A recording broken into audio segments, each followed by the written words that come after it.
Ayan, gawa tayo ng sotanghon bihon gisado. By this time, hiwa tayo ng bawang, pino, onion, pino din. Tapos isunod na natin ang ating mga gulay, kagaya ng carrots, string beans, pahaba ang ating mga hiwa ng mga ito. Bago rin natin ito hiwain, ay atin itong hugasan. Siyempre, huwag niyong kalimutang hugasan ang ating mga gulay. At pagkatapos natin itong mga hiwain, tayo naman ay magpakulo ng ating biniling liempo para ito ay magiging toppings natin na lechong kawali sa ating bihon sotanghon pansit. Meanwhile, itong ating bihon ay ibinabad natin sa tubig, sa maliit na palanggana, at ito ay lalagyan natin ng toyo, paminta, konting oil. Pag ito ay nababad na, syempre tanggalin natin ang tubig na pinagbabaran, at ito ay halu-haluin natin. Haluin ang haluin hanggang magsama-sama na yung ating inilagay na spices sa toyo. At ang ating sotanghon ngayon ay lalagyan din natin ng ganyan: toyo, oil, at ang ating paminta. Ito ay haluin din natin ng haluin hanggang magsama-sama ang inilagay natin.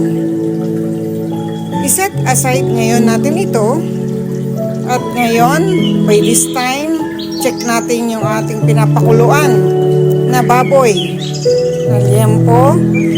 At tingnan natin ito kung malambot na. Pag malambot na, hanguin natin ito. I-set aside natin ang ating sabaw. At pag malamig na ang ating liempo, ito ay lagyan natin ng maraming rock salt. Ating i-massage. Lagyan ng paminta. Huwag yung pinong paminta, yung tama lang na paminta ang pino. At ito ay tusok-tusukin natin ng tinidor para yung kanyang mga spices ay pumasok sa loob ng balat. Set aside ulit natin yan. Ngayon, ito na tayo sa ating pan. Maglagay tayo ng mantika. Ang mantika na yan ay pakuluin. At igisa na natin ng bawang, unahin ng bawang hanggang sa ito ay maging pula. Mag-set aside tayo ng konting bawang kasi ilalagay natin yung mapulang bawang na yan sa ibabaw ng pansit gisado. Now, isunod natin ang ating onion. At yan ay sunod-sunod natin gawin. Ilagay ang mga gulay kagaya ng repolyo, ng carrots, ng string beans or baguio beans. Haluin lang natin ito ng haluin. At pagkatapos nito, hayaan lang natin siyang maluto. Dahan-dahan lang, in a low fire. Huwag tayo magmadali, okay lang yan. Medyo pwede natin siyang iwanan pag nahalo na natin siya ng maayos.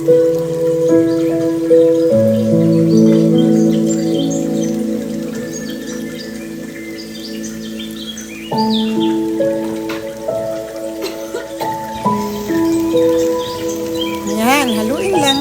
Haluin natin.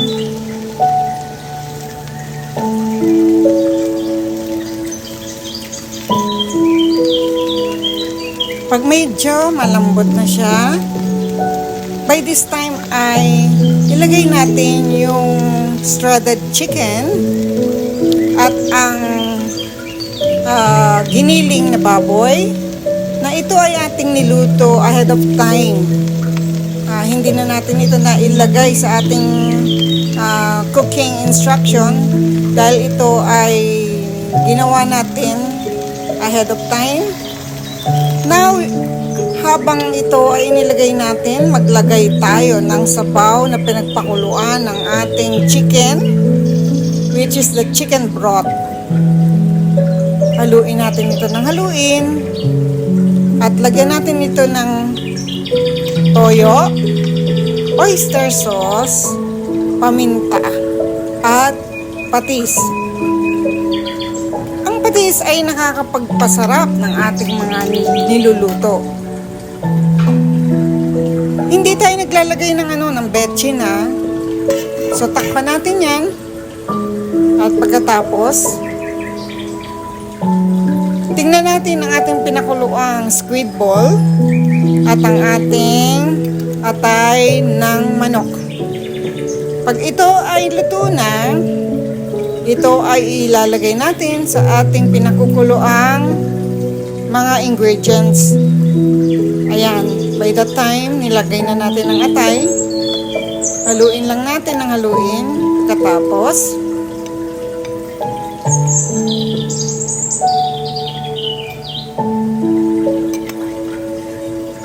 at yung ating squid ball, lagay natin lahat. Iyan ay about half kilogram na squid ball. Masarap kasi siya. At yung pinagpakuluan ngayon ng ating atay at squid ball ay isama na natin sa ating ingredients.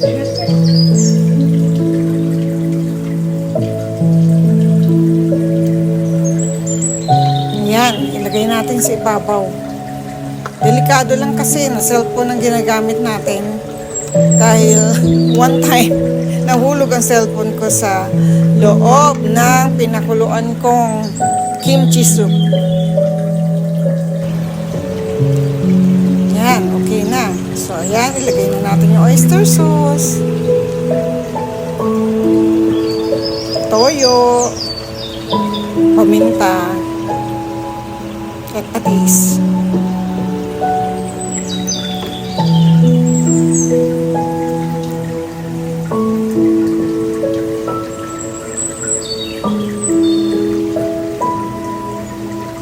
Ayan, atin nang hinihiwalay ang ating pang-toppings sa ating pansit. By this time, atin nang itutubog or ilulubog ang ating bihon. Kasunod na ang ating sotanghon.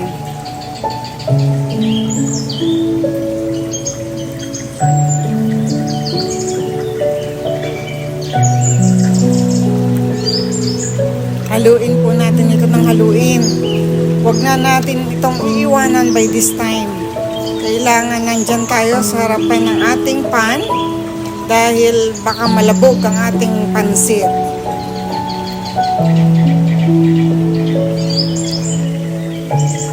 Yan. Nahalo na natin ito ng nahalo. At ating tingnan ang ating lechong kawali. Ayan, at siya ay mapula na, luto na siya, malutong na siya. Ayan na. At atin na itong i-rest for a while. At ngayon, habang natapos ang ating pag-rest, ayan na. Atin na siyang hihiwain ng pahaba. 1/4 kilogram po ito or more kasi 100 pesos ang bili ko. Napakalutong. Gusto ko nang kainin, di ba? Napakasarap kasi kompleto na siya ng timpla. Special talaga itong sotanghon bihon gisado natin. By this time, naluto na natin ang ating pansit. Sotanghon gisado. At ito inilalagay na natin sa ating magandang lalagyan para naman presentable ang ating pansit. Para sa pamilya, kailangan ay masarap, espesyal ang ating niluluto.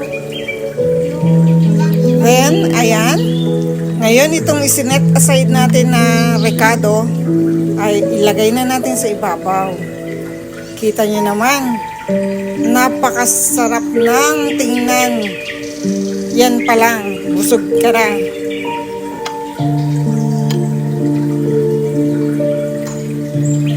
Alam nyo yung marunong magluto, maugat ang ating mga kamay. At ayan ang ating lechong kawali.